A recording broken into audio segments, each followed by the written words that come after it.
А участковые и инспекторы ПДН с 1 по 10 июня проводят операцию «Мотоцикл» на территории Якутии. Операция призвана предупредить и пресечь нарушения правил дорожного движения водителями мототранспорта, в том числе несовершеннолетними.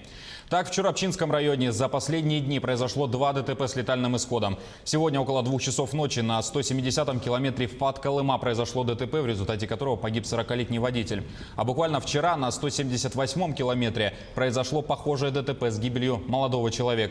Погибший не имел права управления транспортом. Перед смертельной поездкой он распивал алкогольные напитки.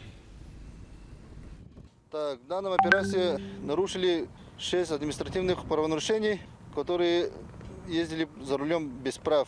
Они были штрафованы с 5 до 15 тысяч рублей, а водители, которые ездили в состоянии алкогольного опьянения, грозит штраф в размере 30 тысяч и лишение прав до 1,5 года.